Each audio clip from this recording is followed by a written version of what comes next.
Okay, so I've gone ahead and cleared out my inventory, re-equipped everyone with whatever I had. I do have a handful of gifts that I need to hand out real quick, which I'll probably just Google to see who they go to for the best person that they can go to. So we'll start off. Andraste's Grace is going to be Liliana. A lot of these people are already going to be maxed, so it's not going to be Oh, too how big of a dear of deal. you. Thank you so Fancy much. scroll.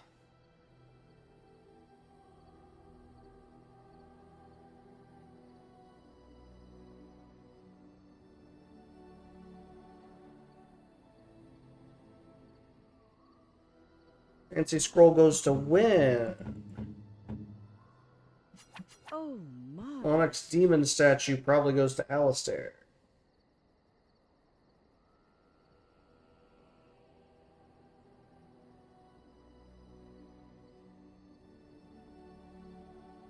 Yep, Alistair, who's maxed.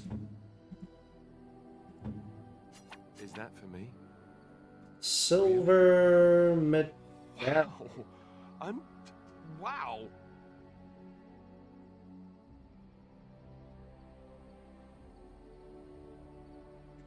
Morgan.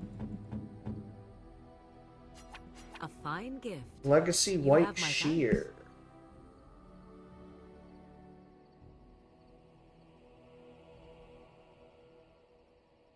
Goes to Ogren. That looks fine indeed. Oxbone goes to Barkspawn. Painted Skyball.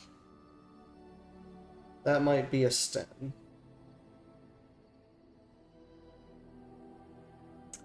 Is not specific to any one companion.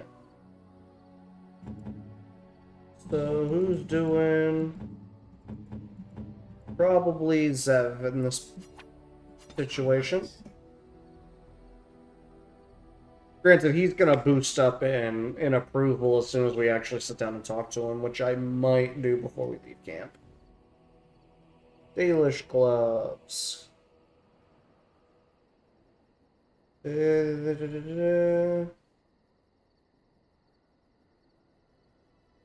Zevran.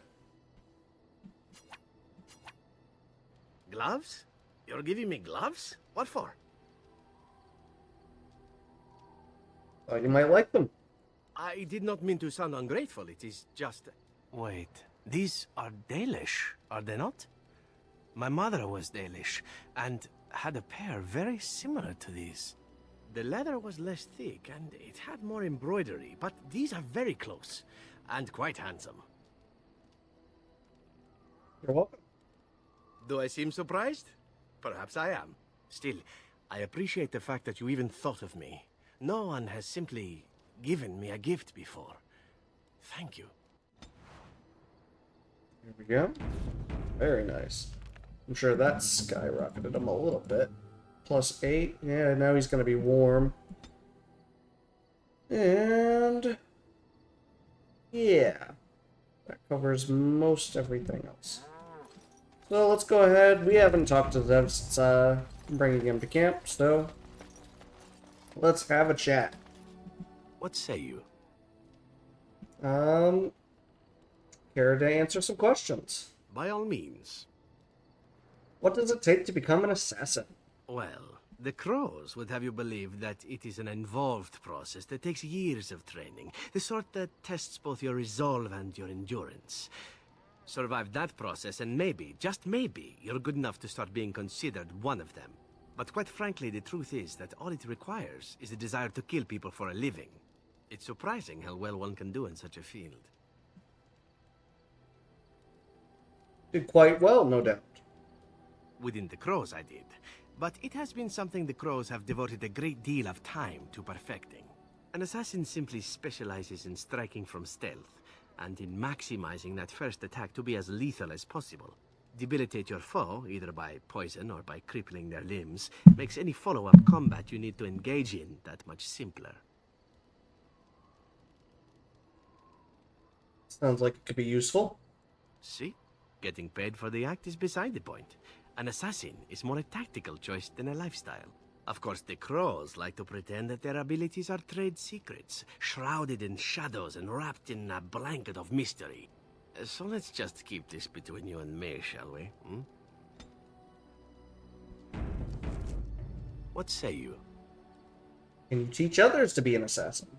I suppose the crows are already furious, yes? What harm is another tweak to their nose? If you wish to be trained in the basics of an assassin, I can certainly show you. Or anyone else who is also a rogue. It shall be fun. I will make it fun, I promise. What say you? By all means. Why did you want to leave the crow? Well now, I imagine that's a very fair question.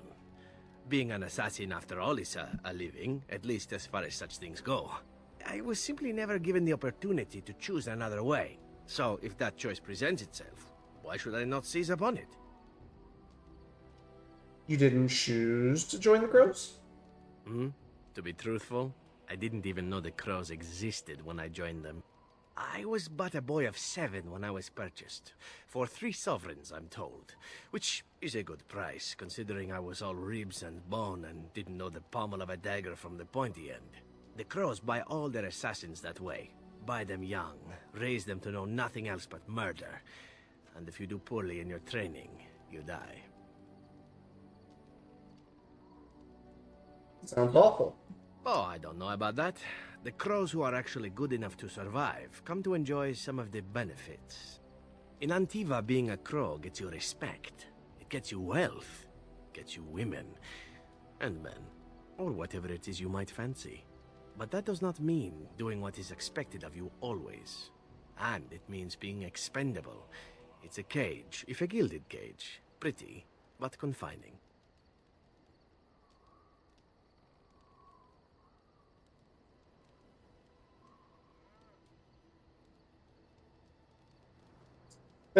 So what is it you fancy exactly? Why didn't you just leave them? And become the next mark for some up-and-coming crow? Not likely. The only way to leave is for them to think you're dead. And even then, you'd best be scarce. As for what I'll do in the future, presuming that there is one, I truly can't imagine. It might be interesting to go into business for myself, for a change. Far away from Antiva, of course. For now, naturally, I go where you go.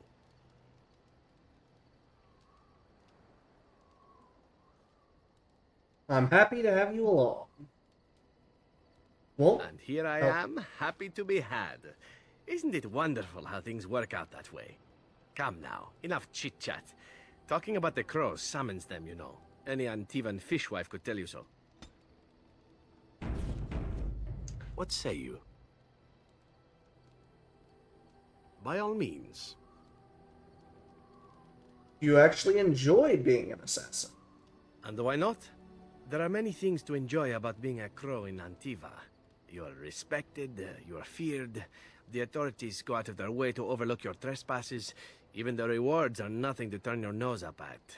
As for the killing part, well, some people simply need assassinating. Or do you disagree? You've never killed an innocent? Now there's an interesting word, innocent. How many men do you know who can claim to be truly innocent? But if you're talking generalities, such as children and relatives and bystanders and such, never on purpose. But it happens. It's unfortunate, but death comes to us all. If not me, then some wasting disease, or a fall down the stairs, or at the hands of a darkspawn. It's all relative in the end. It's a very practical attitude. Death happens, as we like to say, and when I get paid for it, death happens more often. As far as enjoying the act of killing itself, why not? There is a certain artistry to the deed, the pleasure of sinking your blade into their flesh and knowing that their life is in your hands.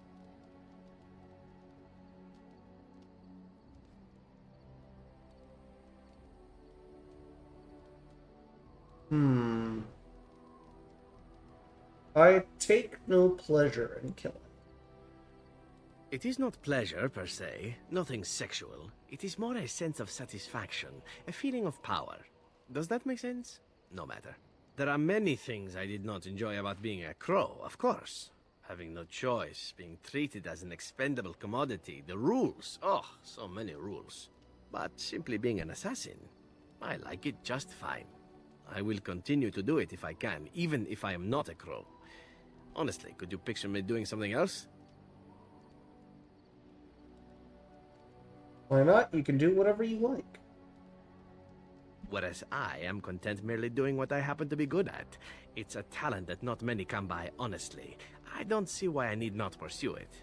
Of course, all these thoughts are moot. Chances are still good that you and I will perish, eaten by darkspawn or slain by the crows at some point. Very gruesomely, I imagine. But it is pleasant enough to chat about. Come, let's move on while our boots still have some wear in them. What say you? By all means. Tell me about your adventures. My adventures? I'm hardly an old man just returned from across the ocean, am I? Should I shake my fist at nearby children while I talk about the good old days?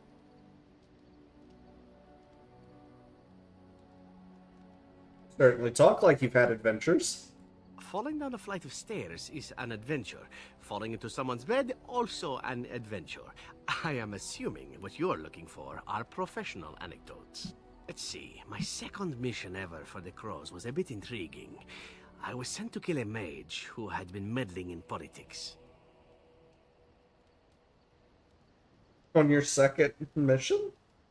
Well, it was just the one mage. Not as simple a mission as the vagrant Grey Warden or two, perhaps.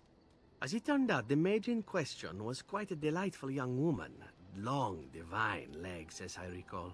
I caught her in a carriage on her way to escape to the provinces. After I killed her guard, she got down on her hands and knees and begged for her life. Rather aptly, I might add. So I joined her in the carriage for the night and left the next morning.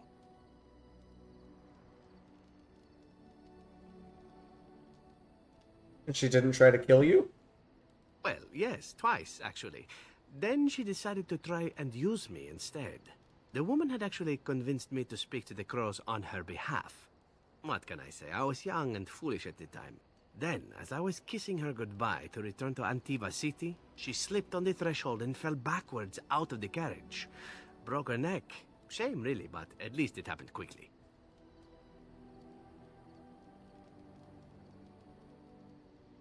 So you didn't actually kill her? Not actually, no. I was a bit unimpressed by the development at first. Then I found out that she had told the driver to take her to Janellen instead. She had planned to lose me in the provinces. I would have looked very foolish to the Crows. As it was, my master was very impressed that I had done such a fine job of making it look like an accident. The circle of Magi was unaware of foul play, and everyone was happier all around. Except for that you got lucky. These sort of things happen to you often? Like being spared by a benevolent Mark who then helps me escape from the Crows? Yes, it does seem to happen now and again, doesn't it? It was after that when I learned that one needn't let a pretty face go to your head.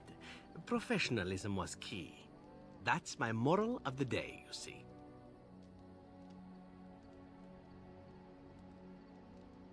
A wise lesson to learn. And one that not everyone learns, I'm sad to say.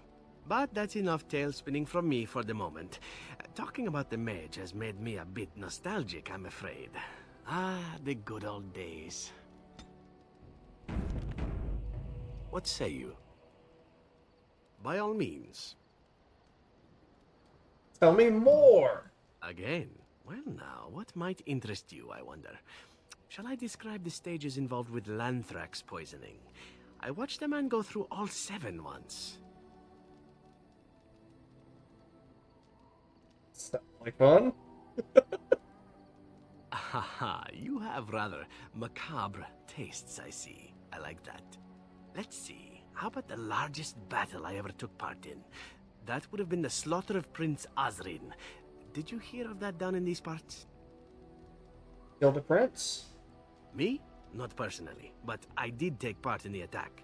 Prince Azrin was fourth in line to the throne, you see. He started off as 11th, but worked his way up the old-fashioned method by inheriting control of an entire Crocel from his grandfather. After assassinating his way through the royal family, the king hired 3 other cells to take down Prince Azrin once and for all. I was in one of those cells. Is this sort of thing common in Antiva? Antivan royalty is very much bound up in the crows. You wouldn't want it run by a bunch of commoners, after all, would you? And this means they get involved in politics quite often.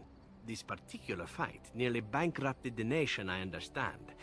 It almost ended up putting a crow on the throne, a commoner. But that's a whole different story. I played a very small part. What did you do?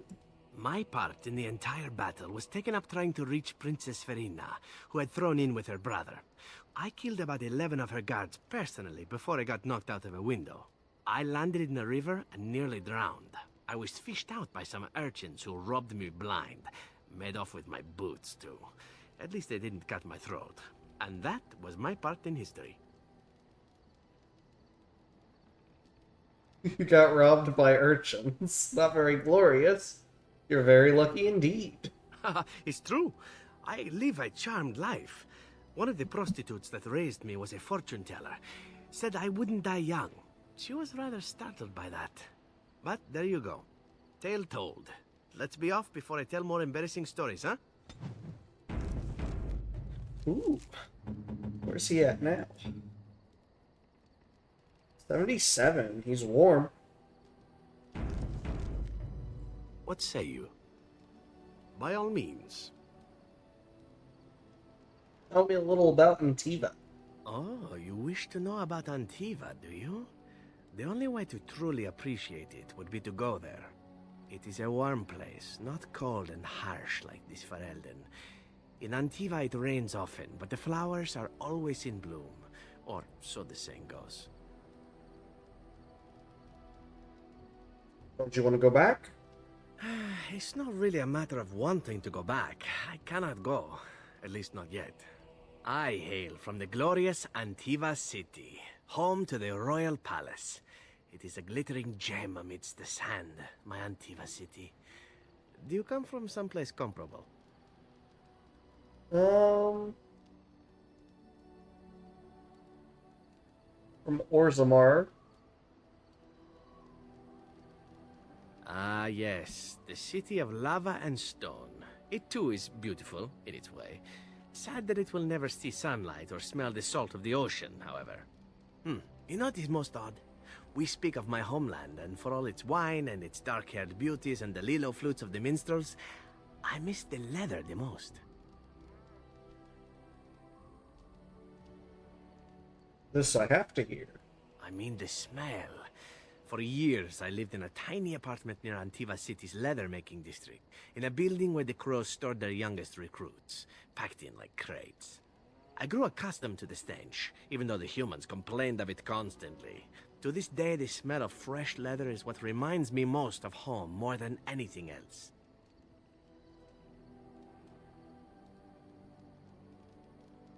It's not like you've been away from home forever.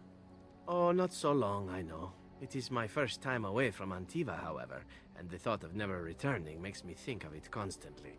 Before I left, I was tempted to spend what little coin I possessed on leather boots I spotted in a store window. Finest Antivan leather, perfect craftsmanship. But I was a fool to leave them. I thought, Zevran, you can buy them when you return as a reward for a job well done. More the fool I, no? I asked you about Antiva, not your leather fetish. Your home is still there, Zevran. True, and it's a comforting thought.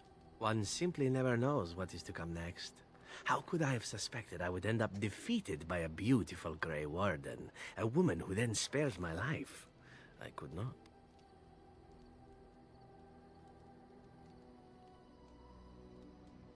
Yeah, you need to make the most of where you are. Quite right you are. I see the Grey Wardens do not recruit fools. Now, if it is all the same to you, I would prefer not to speak more of Antiva. It makes me wistful and hungry for a proper meal. What say you? By all means. What is your opinion of the Dalish? I know little enough of the Dalish other than the fact that my mother was one, or so I was told. She had fallen in love with an elven woodcutter and accompanied him back to the city, leaving her clan behind for good. And there, of course, the woodcutter died of some filthy disease and my mother was forced into prostitution to pay off his debts. Oldest tale in the book.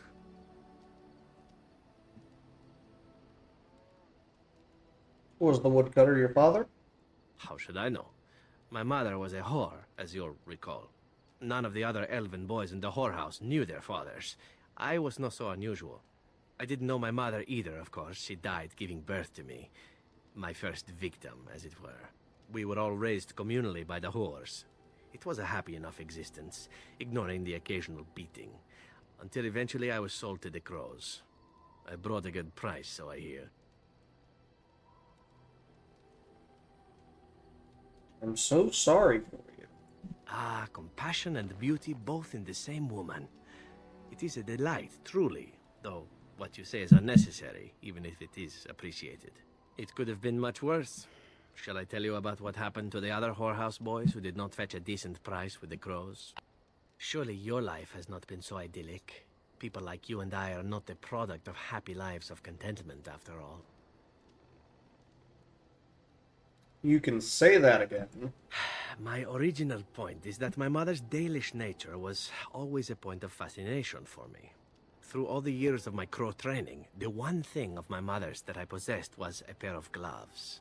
They were of Dalish make, I knew that much, and beautiful. I had to keep them hidden, of course, as we were not allowed such things. Eventually, they were discovered, and I never saw them again.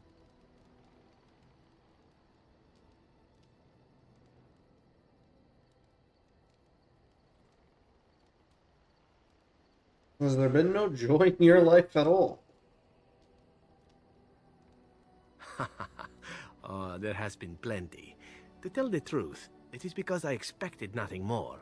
Still, even I eventually thought that it would be better for me if I ran off to join the famous Dalish when one of their clans drew near Antiva city. Naturally, the reality did not live up at all to the fantasies I had constructed as a boy, staring at those gloves. But such is life. Come, enough talk of the Dalish. Let us move on. Does he have any more What say you? adventurous stories? By all means. Well, the only one that's really worth telling is the story of the mission right before I came to Ferelden. But no, I would rather not. I shouldn't have said anything.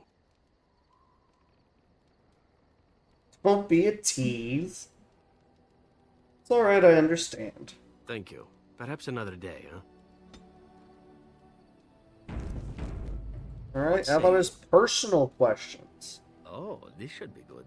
What would you like to discuss? Why are you still here? Okay, never mind. I kind of assumed that's what the question would be, but dayo. Alright, well, I suppose I can go through and try and chat with everyone else left in camp, though I can't imagine their dialogues changed all too much. I was just thinking about what happened to the elves, and I'm reminded of a song sung to me many years ago. It was when my mother died, and this wise elven woman comforted me and told me that we shouldn't fear death or hate it. Death is just another beginning. One day, we must all shed our earthly bodies to allow our spirits to fly free. That is comforting.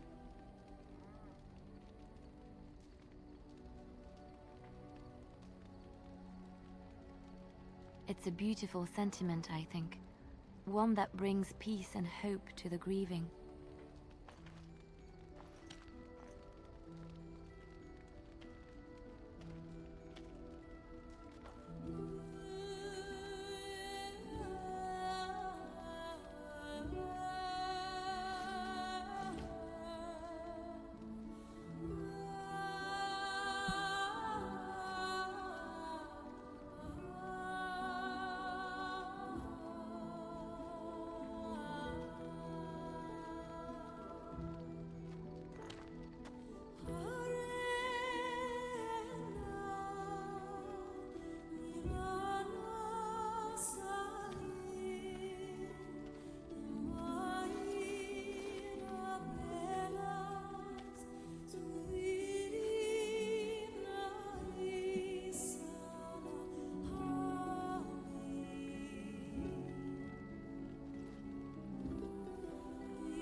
That was a lovely song.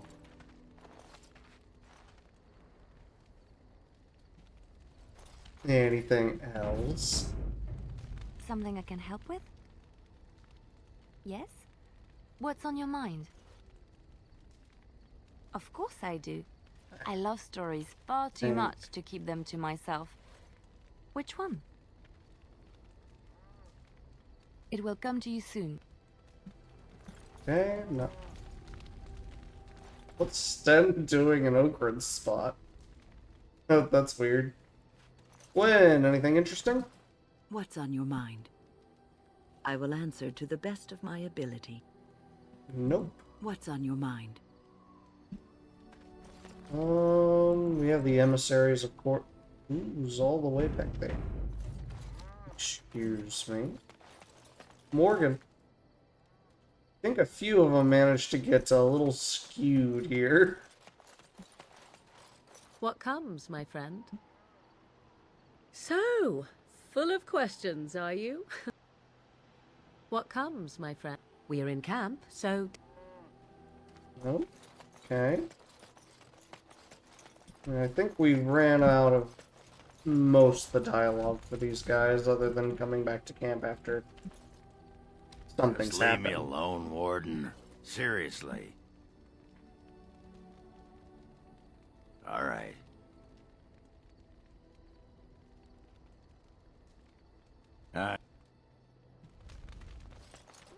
What is your wish, Kadan? Speak, then. Then I suggest we... I am hardly... Very well. Yeah, we're basically out of time.